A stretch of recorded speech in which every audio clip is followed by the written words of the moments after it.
সাবেক প্রধানমন্ত্রী শেখ হাসিনা, তার বোন শেখ রেহানা, ছেলে সজীব ওয়াজেদ এবং বোনের মেয়ে টিউলিপ সিদ্দিকের বিরুদ্ধে অনুসন্ধান শুরু করেছে দুর্নীতি দমন কমিশন দুদক। তাদের বিরুদ্ধে ৮০,০০০ কোটি টাকা আত্মসাতের অভিযোগ পাওয়া গেছে বলে জানিয়েছেন সংস্থাটির মহাপরিচালক মোহাম্মদ আক্তার হোসেন।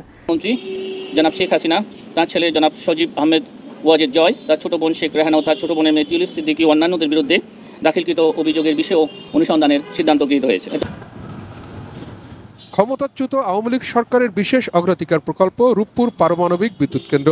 দুদক সূত্র জানিয়েছে, তাদের কাছে অভিযোগ রয়েছে এই প্রকল্পের চুল্লি কিনতে ব্যাপক অনিয়ম দুর্নীতি হয়েছে, যেখানে অন্তত ৫৯,০০০ কোটি টাকা লোপাট আত্মসাতের কথা বলা হয়েছে, যার সঙ্গে জড়িত বলে অভিযোগ রয়েছে সাবেক প্রধানমন্ত্রী শেখ হাসিনা এবং তার পরিবারের ৩ সদস্যের নাম।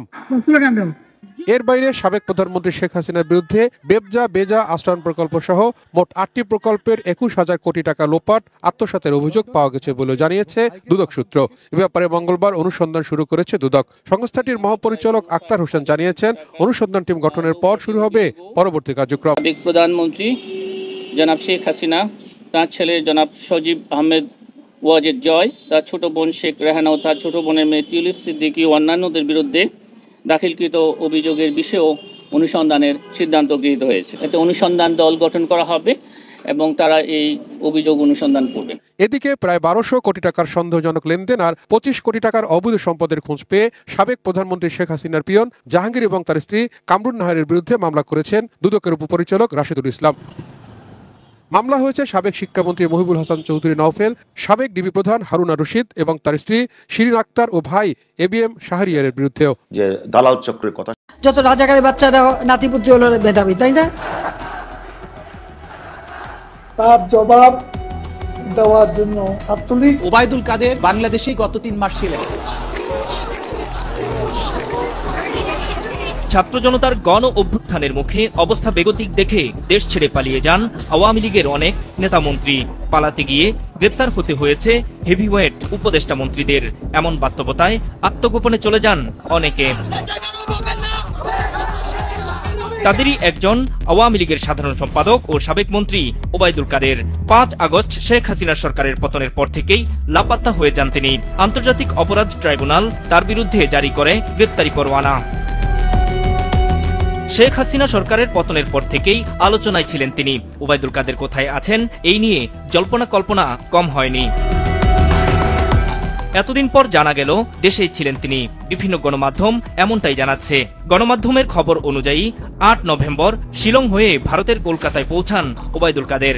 কিন্তু হাসিনা সরকারের পতনের পর ৯৫ দিন তিনি কোথায় ছিলেন এই প্রশ্নের উত্তর এখনো অজানা। সরকার বিরোধী আন্দোলন পরিণত করতে চায়। তবে তিনি এক বিশেষ স্থানে আদর যত্নে ছিলেন বলেও দাবি করা হয়েছে। দেশ থেকে পালানোর ক্ষেত্রে তিনি সড়ক পথ ব্যবহার করেছেন। বিশেষ ব্যবস্থায় ভারতের মেঘালয়ের রাজধানী শিলং এবং পরে সেখান থেকে যান কলকাতায়। নিরাপদে দেশ থেকে চলে যাওয়ার পথ বের করতে ভারতের সঙ্গে তার পক্ষ হয়ে অন্য কেউ যোগাযোগ করেছে। সবুজ সংকেত পাওয়ার পরই তিনি দেশ ছাড়েন বলে উল্লেখ করা হয় প্রতিবেদনে।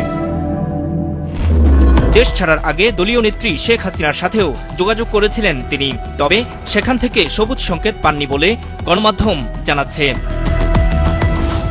এদিকে ওবায়দুল কাদের কিভাবে দেশ ছেড়ে পালালেন তা জানতে চেয়েছে ট্রাইব্যুনাল। এ বিষয়ে পুলিশের মহাপরিদর্শককে ১৫ দিনের মধ্যে ব্যাখ্যা দিতে বলা হয়েছে। ওবায়দুল কাদের বাংলাদেশেই গত ৩ মাস ছিলেন। গ্রেপ্তারি পরোয়ানা জারি হওয়ার পরে বাংলাদেশে কোথায় তিনি কিভাবে ছিলেন, কেন তাকে গ্রেপ্তার করা হয়নি, বা তিনি কিভাবে পরবর্তীতে বাংলাদেশের সীমান্ত অতিক্রম করেছেন, এই ব্যাপারে আইন শৃঙ্খলা রক্ষাকারী বাহিনীর কাছে একটা ব্যাখ্যা চাওয়া হয়েছে। আর স্বরাষ্ট্র উপদেষ্টা বলছেন, ওবায়দুল কাদেরের অবস্থান সম্পর্কে জানত না সরকার, তাই তাকে গ্রেপ্তার করা যায়নি।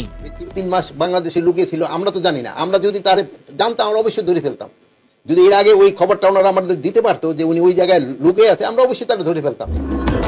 ছাত্র জনতার উপর জুলাই আগস্টে গণহত্যা চালানোর অভিযোগে যেসব হত্যা মামলা হয়েছে শেখ হাসিনা সহ শীর্ষ নেতাদের বিরুদ্ধে, এর প্রায় সবকটিতেই নাম রয়েছে ওবায়দুল কাদেরের। গণ অভ্যুত্থানে ক্ষমতাচ্যুত হওয়া সাবেক প্রধানমন্ত্রী শেখ হাসিনা, তার ছেলে সজীব ওয়াজেদ জয় ও তার ভাগিনী টিউলিপ সিদ্দিক মালয়েশিয়ার ব্যাংকের মাধ্যমে রূপপুর পারমাণবিক বিদ্যুৎ কেন্দ্র আর এনপিপি থেকে ৫০০ বিলিয়ন বা ৫০০ কোটি ডলার বাংলাদেশি মুদ্রায় ৬০,০০০ কোটি টাকা লুটপাট করেছেন, যা যাচাই বাছাই শেষে অনুসন্ধানের সিদ্ধান্ত নিয়েছেন দুর্নীতি দমন কমিশন দুদক। গ্লোবাল ডিফেন্স কর্পের অভিযোগ, এ কোম্পানির মাধ্যমে বিভিন্ন দেশে অফশোর অ্যাকাউন্টের অর্থ পাচার করতেন শেখ হাসিনা। তাদের এ কোম্পানিটি ডেস্টিটি গ্রুপ নামে একটি চিটিং ফান্ড কোম্পানির সঙ্গে যুক্ত হয়ে যুক্তরাজ্য সহ বিভিন্ন দেশে প্রায় 900 মিলিয়ন ডলার পাচার করে। গত 3 সেপ্টেম্বর শেখ হাসিনা ও তার পরিবারের এসব দুর্নীতির অভিযোগ অনুসন্ধানের নির্দেশনা চেয়ে হাইকোর্টে রিট দায়ের করেন জাতীয়বাদী গণতান্ত্রিক আন্দোলন এনডিপি এর চেয়ারম্যান ববি হাজ। রিট রূপপুর প্রকল্পের দুর্নীতি অনুসন্ধানের দুদককে নিষ্ক্রিয় ও বৈধতা চ্যালেঞ্জ করা হয়। দুদক চেয়ারম্যান সহ সংশ্লিষ্টদের রিটের বিতাড়িত করা হয়।